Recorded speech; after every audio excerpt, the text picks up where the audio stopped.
Ecos de la 4T, un programa de análisis en donde escuchamos las distintas voces que forman el quehacer político, conducido por Jerónimo Flores en una mesa de discusión con expertos. Hola, ¿qué tal?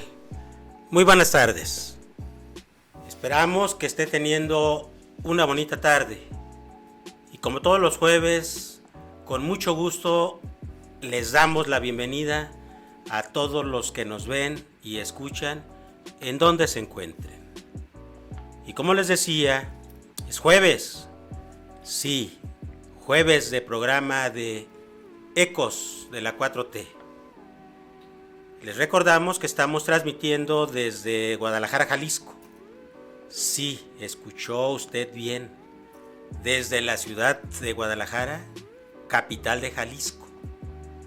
Convencidos de que si alguien tiene algo que decir o algo que hablar, ahora este es el momento. Lo invitamos a que se quede con nosotros a este su programa de Ecos de la 4T.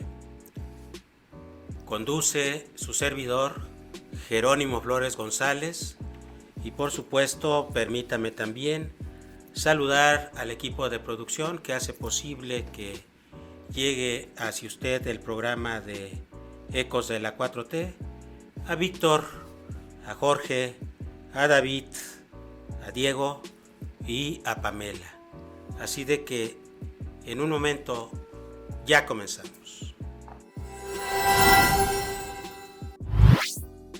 Bien, pues muchas gracias por seguir con nosotros acompañándonos para este programa de jueves. Como ya es costumbre, les hemos preparado información que esperemos le sea de su interés y que resulte de su total agrado. Hoy vamos a tener el artículo de opinión de la semana con su servidor. También contaremos con la colaboración de Andrea con su ya gustada sección Andrea te lo explica.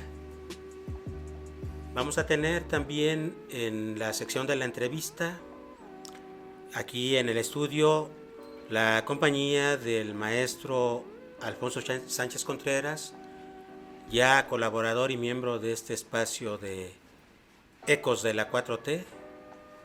Y por supuesto no puede faltar también la caricatura de la semana en la sección preferida de Júpiter, el rincón de Júpiter, quien esa semana también con su cartón nos va a dar una visión clara sobre los diferentes tópicos del país.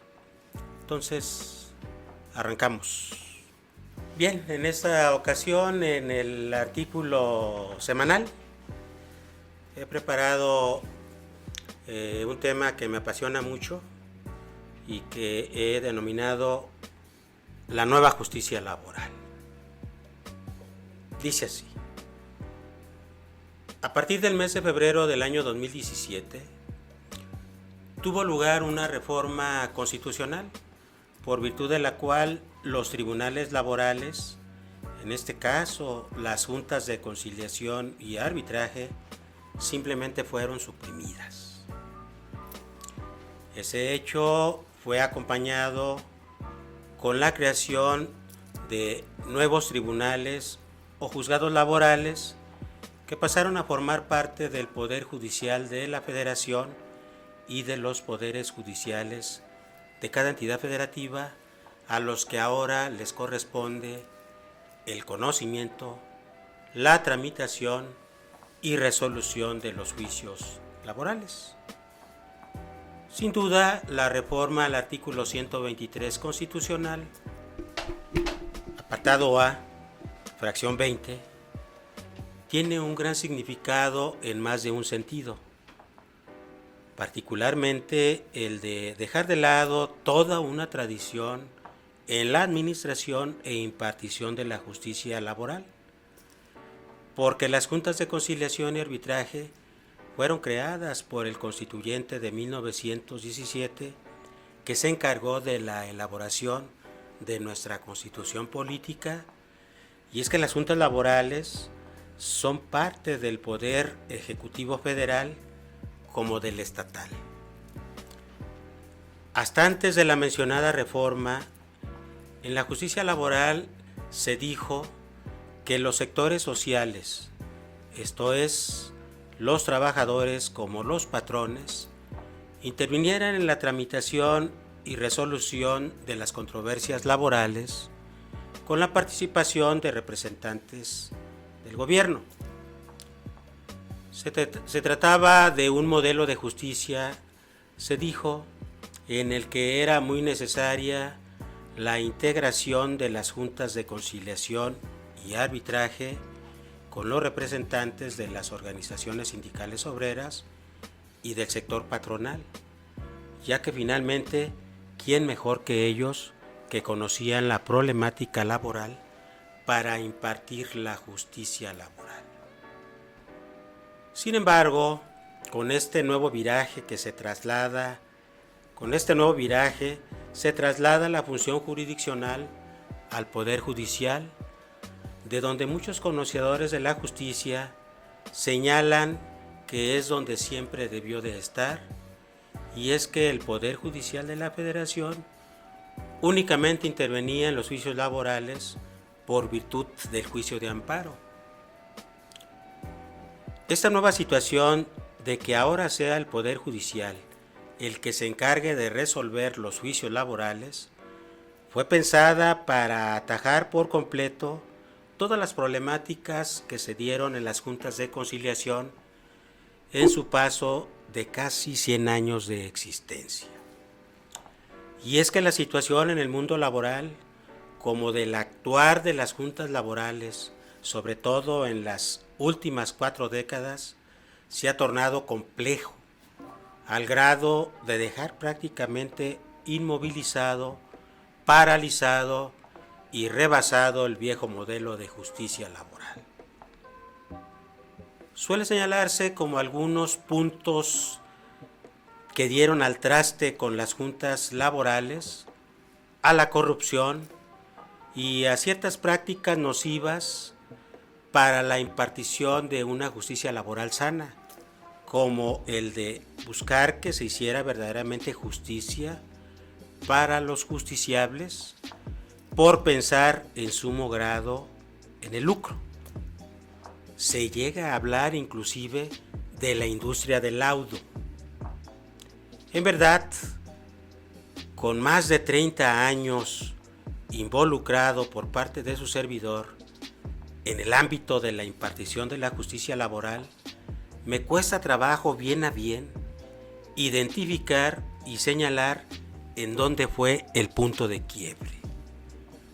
Pero en mi opinión, considero que fue en el momento mismo en que a la justicia laboral se le empezó a ver y plantear con un fin lucrativo. Por supuesto que fue en el momento en que los operadores del derecho, y particularmente ciertos abogados, que al atreverse a crear la idea de que el abogado era el que hacía valer el juicio laboral y que era su negocio y que no eran los derechos del trabajador lo más importante, y que por ello el abogado era el que cobraba, debería de cobrar, y no el trabajador. De esa nueva concepción se viene en espiral otras calamidades como la corrupción. Se les empieza a proponer a los funcionarios que participen en los asuntos y muchos cayeron en esa tentación. No quisieron decir que no. Mientras que otros funcionarios, en lugar de permanecer firmes sin entrar a esa dinámica, no obstante de que no la señalaron ni la denunciaron, se dio la lamentable situación de que con el paso del tiempo mejor hicieron sus grupos para también agarrar parte del pastel. Luego, al verse como un negocio, se dio la confabulación de abogados y trabajadores para, a diestra y siniestra, promover juicios reclamando indemnizaciones y prestaciones inexistentes por ser juicios inventados. Mientras que los patrones, por su lado, procedieron a defenderse valiéndose de situaciones cuestionables, como hacer pasar renuncias de los trabajadores que no fueron otorgadas en forma libre y voluntaria. En plática privada con dos abogadas recientemente, y que por cierto fueron mis alumnas en la licenciatura de Derecho, me movió a la reflexión que una de ellas me dijo que ahora se tenía que ser abogado laboralista matón, porque ya había profesionistas que se daban al amedrentamiento para buscar resolver sus juicios laborales. Y la otra, por su parte, me dijo que actualmente en el juicio laboral parece que gana el que diga más mentiras.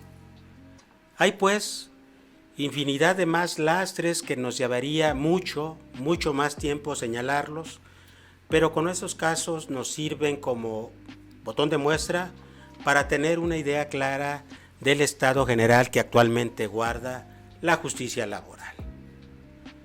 A estas circunstancias que se han mencionado, es que actualmente la solución se cree encontrar en los nuevos tribunales y juzgados laborales pertenecientes al Poder Judicial.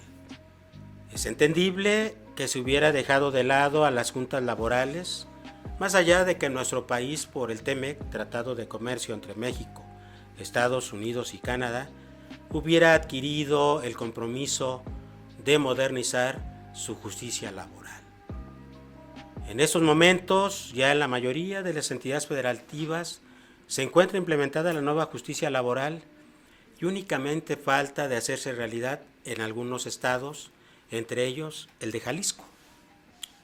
La tarea se ve muy compleja, pues estamos frente a los nuevos tribunales o juzgados que todavía no se han afianzado y, por otro lado, tenemos a las juntas de conciliación que van a seguir existiendo hasta concluir los juicios laborales que actualmente se encuentran en trámite en las mismas.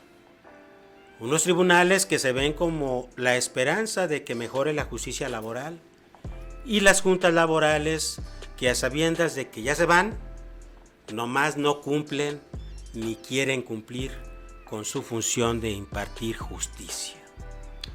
En esta nueva etapa, además, se tiene el problema de que las añejas prácticas siguen a todo lo que da, lo que hará más lento sin duda el nuevo sistema de justicia laboral. Pero será una corresponsabilidad compartida entre los poderes, las instituciones jurisdiccionales, los trabajadores y patrones, los operadores del derecho y la sociedad en su conjunto, hacer que funcione bien y que México cuente con una justicia laboral moderna y con justicia social. Al tiempo. Espero que estas reflexiones les resulte de su interés. Gracias. Hola, ¿qué tal?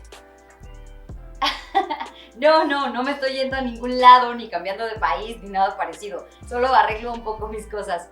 Pero ahora que hablas de cambiarme de país, algo que no es tan fácil, me gustaría hablarte de lo que es la política de migración de la Cuarta Transformación. La política migratoria del Gobierno de México se constituye sobre la base del respeto pleno de los derechos humanos a partir de un enfoque multisectorial, pluridimensional, corresponsable, transversal, incluyente y con perspectiva de género. Y para dar cumplimiento a esos fundamentos, la nueva política se sostiene sobre 7 pilares que conjugan su implementación y gestión: la responsabilidad compartida, la movilidad y migración internacional regular, ordenada y segura, la migración irregular, el fortalecimiento institucional, la protección de connacionales en el exterior, la integración y reintegración de personas en contextos de migración y movilidad internacional y el desarrollo sostenible.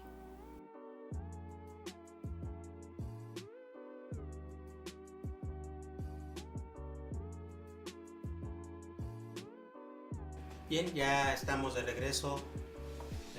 Qué bueno que continúa con nosotros. Pasamos a la sección de la entrevista. Hoy tenemos un invitado de lujo, ya colaborador de Ecos de la 4T. Está con nosotros en el estudio el maestro Alfonso Sánchez Contreras. Y Poncho, pues vamos a abordar un tema que nos apasiona, que a todos los que nos ocupamos y preocupamos por la problemática del derecho laboral en nuestro país, siempre nos mantiene muy a estar al día. Y pues es tiempo de hablar. Vamos hablando ya de la justicia laboral a escasos años de que empezó su implementación y que todavía en su fase última está por implementarse aquí en el estado de Jalisco. A partir del 1 de octubre de este año se inicia.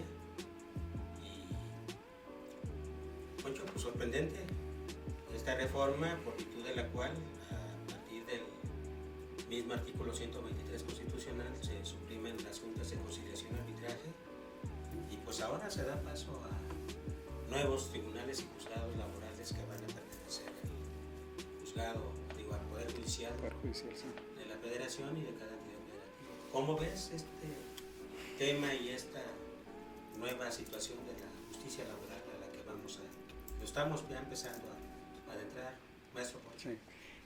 Bueno, pues primero muchas gracias, Jerónimo, por la invitación, agradecerle a todos los compañeros, y pues siempre es un placer estar en casa y platicar de los temas que nos gustan. Bueno, pues es una reforma pues que muchos creíamos que no iba a cuajar, que no iba a llegar, y bueno, pues fue sorpresivo para algunos, bienvenida por otros, por ciertos conceptos que le pueden dar lectura ahí entre líneas a las circunstancias. Y yo había comentado y hemos comentado con algún círculo de amigos, a mí particularmente lo que no me gustó de la reforma fue, creo que el trasfondo de cómo se dio, ¿sí? Que viene a partir del compromiso del Convenio Internacional del TEMEC. Para mí es una intromisión a la Constitución, al derecho mexicano, en el sentido como de condicionar, o al menos así lo interpreto, y quiero ser claro, es una opinión personal, como de presionar en el sentido de sí firmo, pero con estas condiciones. Y una de estas condiciones fue hacer esta modificación por algunas circunstancias o algunos juicios complicados o difíciles que se dieron sobre todo en la industria automotriz y en algunas otras industrias en las que tiene que ver los gobiernos que forman parte de la firma de este tratado. Eso por un lado. Sin embargo, por otro lado, creo que hay condiciones interesantes. Favorables no lo sé, pero sí interesantes. Por ejemplo, como una conciliación o una verdadera conciliación, que tengo también mis reservas en algunos aspectos. Una verdadera conciliación. Aquí, por ejemplo, en las juntas, pues bueno, ¿cuántas veces te ha tocado, Jerónimo? Te citan en la sala de conciliadores, perteneciente a la Secretaría del Trabajo y Previsión Social, y la técnica, o bien, mejor dicho, en la junta, porque es una obligación del auxiliar, convocar a una conciliación, pero hay tanto trabajo, están tan saturados, tan colapsadas las juntas, que la técnica de negociación es, ¿ya platicaron? ¿Ya negociaron? No, pues en eso estamos, vámonos a lo que sigue, ¿no? Entonces no hay una verdadera técnica de conciliación en materia laboral, que es lo que se pretende iniciar con una conciliación obligatoria. Si nosotros vamos a hablar de conciliación o de mediación en esta nueva justicia laboral, bueno, de conciliación es como viene en la reforma, el hecho de que sea obligatoria, es decir, previa y obligatoria a judicializar el conflicto o entrar ya en un juicio ante el juez, pues el tema que sea obligatorio de repente puede ser complicado para el trabajador, hablando particularmente con él. ¿Por qué? Porque por un lado nos dicen, van a estar las partes con un conciliador. Un conciliador tiene sus requisitos para hacerlo, debe ser una persona neutral y creo que debemos de confiar en la gente que va a entrar y los que ya están haciendo su labor. Pero ¿dónde considero yo que viene una situación? No puede estar el abogado del trabajador en la conciliación. O sea, habla de las partes y tendrá que estar el trabajador frente, obviamente no representado por el conciliador, pero sí el conciliador en esa circunstancia que debe ser neutral, pues no debe de dar ayuda a uno u otro, sino conducir esta negociación. Pero vas a tener enfrente al representante legal de la empresa, que seguramente podrá ser o será un abogado o será una persona que pueda estar quizá mejor preparado o acostumbrado a este tipo de circunstancias, ¿no? O sea, el trabajador, bueno, pues a lo mejor era un empleo en el que ya tenía 10, 15 años y pues bueno, él no está acostumbrado a llegar a ese tipo de instancias, se dio la necesidad o la situación y va a estar ahí con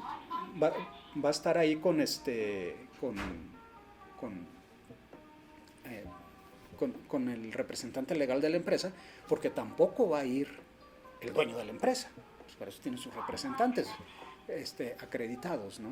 Entonces yo creo que es una situación que si no es en una desventaja, quizás sí sea una particularidad que pueda el trabajador sentirse cohibido. Oye, Poncho, ahorita continuando, muy interesante por supuesto lo que tiene que ver con la conciliación. Sí.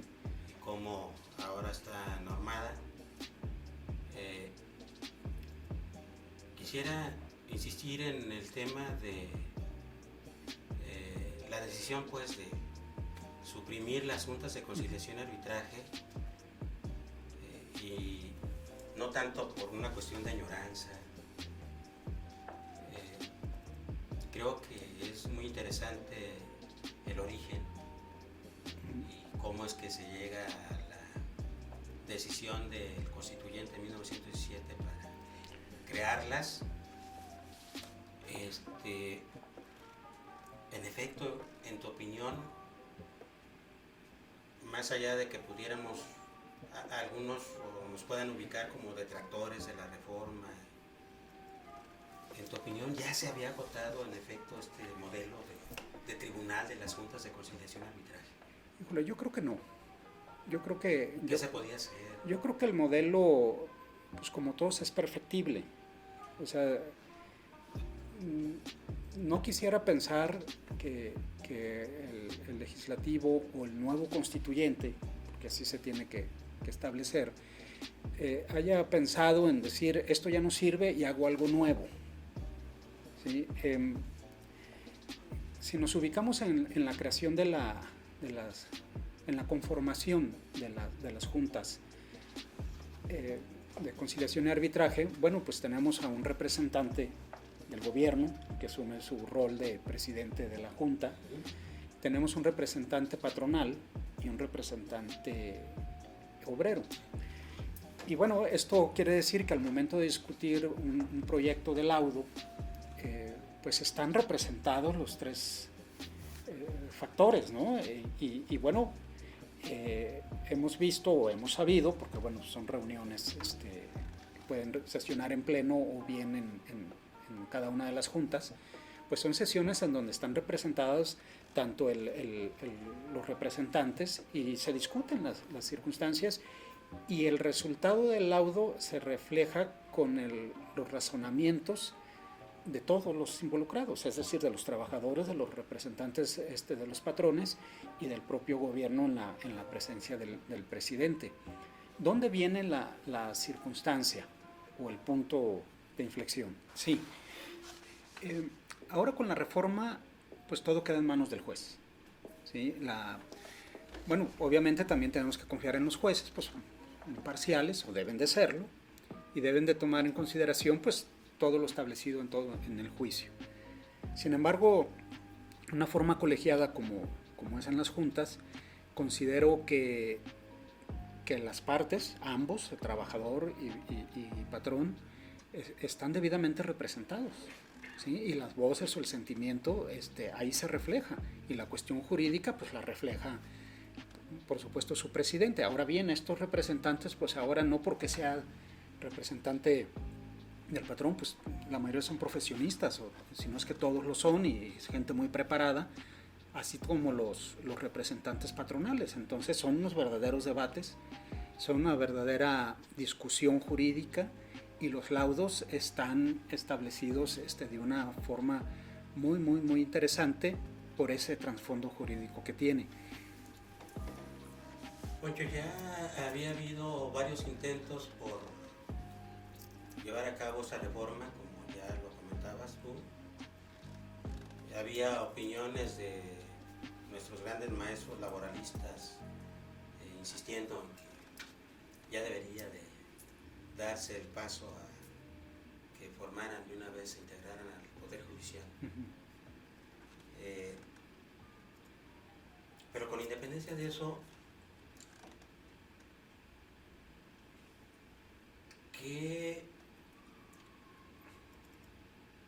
¿cuáles fueron los pecados o los vicios de la Junta a través de sus representantes? Porque pues en un momento dado pudo haberse dado caso de que se dieran cotos de poder, que el representante de la organización sindical más fuerte ahí fuera el que extralegalmente hiciera prácticas o llevara prácticas, y lo mismo el sector patronal pudo haber pasado. ¿Esto crees que haya sido también un factor para que las juntas de conciliación con el paso del tiempo se hubieran desgastado? Yo creo que sí. Yo creo que es una de algunos factores. La integración de las juntas pues viene a ser la elección, por ejemplo, en el sector obrero, es efectivamente la representación de las confederaciones más fuertes, son las que tienen más representantes. Sin embargo, ya en una sesión de pleno, pues se debe de estandarizar los criterios, porque también pues están representadas otras federaciones y tienen un peso específico particular toda vez que están ahí.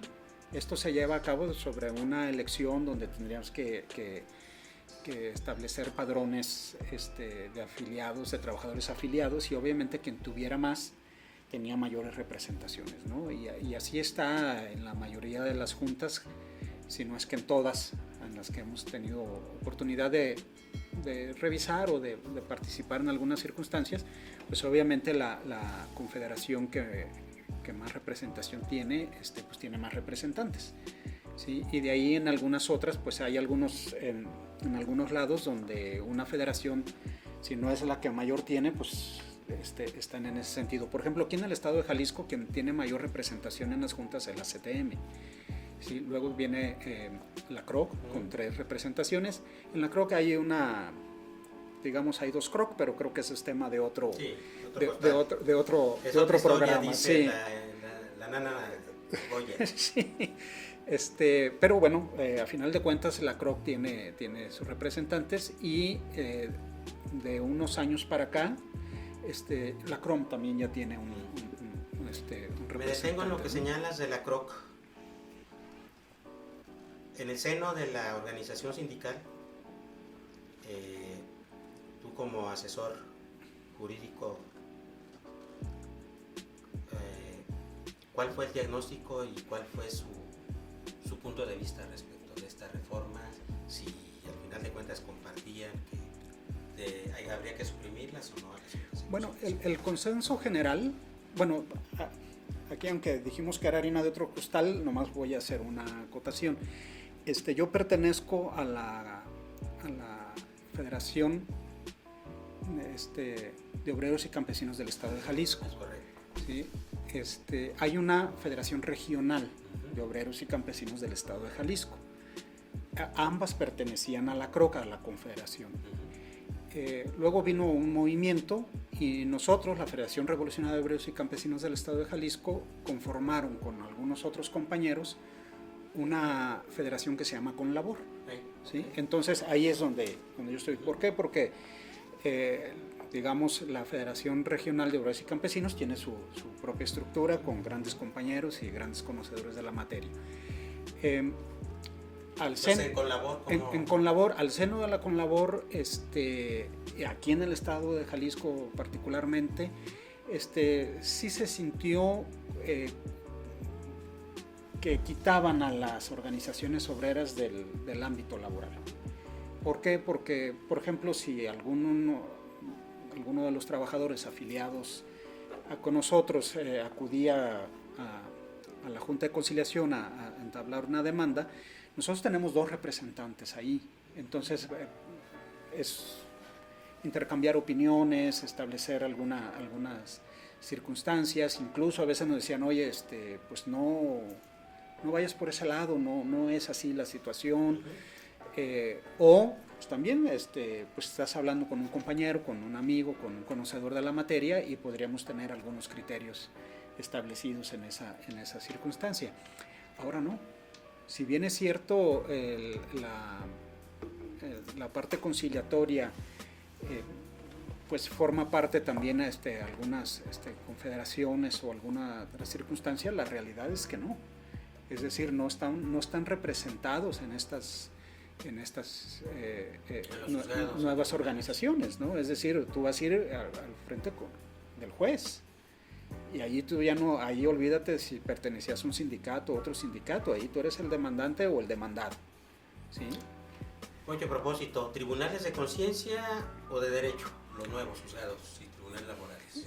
En teoría deberían de ser de derecho, ¿sí? Los tribunales de conciencia quizá éramos los que añoramos esta vez. Todavía no empezamos y ya la añoramos, ¿no? Creo que de derecho, porque se van a establecer estrictamente puntos de derecho. Los laudos se dictaban a verdad sabida y buena fe guardada, ¿sí? Pero si el artículo fulano me ayuda a esclarecer, pues he hecho mano de esas circunstancias, ¿no? ¿Sí? Inclusive. Y acá no. O sea, acá en mi opinión, pues es el artículo fulano dice que esto y se aplica así, y ahí va a depender mucho de la buena preparación de los abogados y del propio juez. ¿Sí? Muy bien, bueno, pues entonces, ahora ya con las nuevas reglas del procedimiento has hecho mucho énfasis en la conciliación. Por supuesto que yo, como profesional del derecho, me declaro que siempre hay que privilegiar la conciliación, y más en los juicios como los laborales. Y sigo pensando pues que si es muy bien encausada una conciliación por parte del juzgador, de quienes hagan las veces de llevar a cabo la conciliación, y con una muy buena disposición de las partes, un alto porcentaje de los juicios se puede resolver en la conciliación. Entonces me decías que tenías algunas cosas que le veías interesantes y otras no muy claras. ¿Por qué no nos das un punto de vista? Claro, con gusto. Mira, en términos generales, pues la mediación y conciliación en términos generales, o los métodos alternos de solución de conflictos, ya está en la Constitución. Particularmente, artículo 17 establece que todas las leyes deberían de privilegiar esa parte, ¿no? Entonces, eso siempre es bueno. Yo siempre he sostenido que el conflicto no es de los abogados. El conflicto es de las partes intervinientes en ellos y que ellos lo pueden resolver. Y a veces nosotros, llevamos el conflicto a una escala mayor por tratar de resolverlo. Entonces, a mí, ¿qué es la parte donde no me terminé de convencer? Una, la obligatoriedad, es decir, si la conciliación, que es como se maneja en la reforma, es eso, buscar un acercamiento, buscar algo, pero si ya te condicionan a decir, tú no puedes demandar si no vienes a platicar, pues de repente ya la disposición de ir a platicar puede estar un poco más cerrada, ¿sí? ¿Por qué no platicamos cuando me despediste? ¿O por qué en lugar de decirme, estás despedido, no dijiste, oye, vamos a platicar, ya se cerró el ciclo, qué sé yo, ¿no? Pero decir, lo corro, al cabo tiene que venir a platicar, o al cabo vamos a platicar ahí. Forzosamente. ¿Sí? Forzado, entonces ya la disposición de ir a platicar, y si ya fue, oye, pues fíjate que ya fue con el abogado y dice, oye, fíjate que me corrieron, mira, te van a notificar, o tienes que ir a presentar una solicitud para una conciliación, previo a que podamos demandar. Entonces, ¿qué le va a decir al abogado cuando ya lo ve con una disposición de decir, oye, pues me corrieron injustamente? A lo mejor decir, no te arregles. Sin embargo, esa buena disposición de la que comentas, es decir, oye, ¿qué voy a hacer? Oye, escúchalo. A lo mejor nosotros le podemos dar esa asesoría y decir, mira, a ti te corresponde, si realmente las cosas son como dices, porque luego también, ya lo hemos platicado y en tu editorial lo comentabas, que a veces buscamos decir las mejores mentiras para tener mejores resultados. Entonces, si las cosas son como realmente dice el trabajador que sucedieron, pues a él le corresponde cierta cantidad, ¿no? Y si aún esa conciliación llega y su pretensión es que le liquiden, pues entonces él podrá negociar sobre las partes negociables. Recordemos que hay prestaciones que no son negociables, ¿no?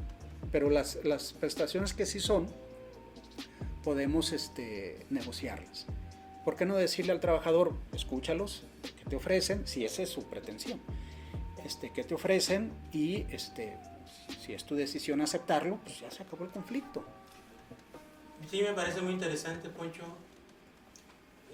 Igual yo soy partícipe de que, no obstante que al momento en que sucedió el conflicto, sucedió el desencuentro, quizás por la misma situación del momento, a lo mejor no se considere propicio en ese momento. Puede ser. La conciliación.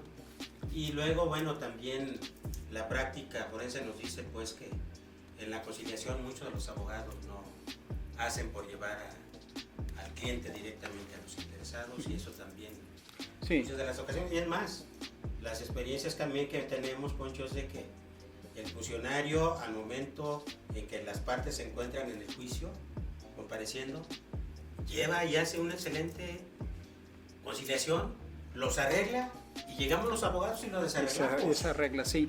Los arreglamos, Poncho. Una de las grandes ventajas, y con la reforma del artículo 17 de los métodos alternos, es que ya en todos los estados existen, el equivalente aquí es el Instituto de Justicia Alternativa, y tiene mucha capacitación al respecto, ¿sí? Y luego también a nivel federal, este organismo que se llama Conocer, tiene un estándar, el 1250, que es especializado en preparar conciliadores en materia laboral. Entonces, si nosotros en un principio, a nosotros nos enseñan a pelear en la facultad, y luego decimos, somos buenos negociadores, pero no es la única forma, pues está la conciliación, está la mediación, y cada una tiene sus técnicas. Entonces, si todos conocemos esas técnicas, la verdad es que van a llegar menos juicios al juzgado. Hay algunas cuestiones, donde no estás obligado a ir a la conciliación, ya las platicaremos. Sí, Poncho, dicen que los mejores abogados somos los que le resolvemos los problemas a nuestros clientes. Pero, Poncho, es apenas una probadita, como atinadamente lo dices. Por supuesto que esto nos va a permitir en los siguientes programas que nos sigas acompañando. Claro. Porque hay más cosas y hay que agotarlas todas. ¿Te parece bien? Esto no se acaba, claro que sí. Entonces, por favor, queda abierta de nueva cuenta para poder a nuestra audiencia todavía explicarle más cuestiones de lo que va a tener que enfrentarse en este nuevo proceso laboral, y por supuesto que hay que seguirlo. Claro que sí. Poncho, por el momento te agradezco, te voy a pedir que te quedes con nosotros para ir a un breve corte, también a nuestra audiencia, y que nos acompañes para cerrar el programa. Claro que sí, con mucho gusto. Muchas gracias. Estas nuevas nuevas directrices se fundan en los principios de la política migratoria del Estado mexicano previstos en la Ley de Migración y en la Ley sobre Refugiados, protección complementaria y asilo político, los instrumentos internacionales sobre derechos humanos, el paradigma migratorio del Pacto Mundial de Migración y el Pacto Mundial sobre Refugiados, cuya adopción por parte de los estados orienta su actuar en materia migratoria y específicamente el de México, que ha sido desde su conformación uno de los principales impulsores. Este componente contempla en primera instancia la renovación del diálogo con los gobiernos de los países de Centroamérica a través de la Secretaría de Relaciones Exteriores, identificándolos como interlocutores y colaboradores para articular convenios o instrumentos internacionales que permitan abordar el fenómeno desde diversas facetas, no solo para atender la movilidad internacional en tránsito hacia Estados Unidos, sino como una oportunidad para impulsar el desarrollo en la región y la movilidad laboral, turística y comercial. Asimismo, se busca renovar el diálogo con el gobierno de Estados Unidos para garantizar la protección de las y los connacionales que se encuentran en territorio estadounidense y de quienes retornan a México víctimas del recrudecimiento de las políticas migratorias de ese país, además de generar sinergias que beneficien a la población binacional. Bien, ya estamos de regreso. Gracias por continuar con nosotros a estas alturas del programa. Vamos a ir con nuestro caricaturista de lujo, con Júpiter, a su lugar preferido del estudio, al rincón de Júpiter, para que nos dibuje su caricatura. Vamos para allá.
Muchas gracias por este día. Les queremos agradecer que haya permanecido con nosotros. Les recordamos que cada jueves a partir de las 6 estamos con ustedes realizando este programa de Ecos de la 4T desde Guadalajara, Jalisco. Los esperamos hasta el próximo programa. Moncho, gracias. Muchas gracias, Jerónimo. Gracias a ustedes por darnos su tiempo.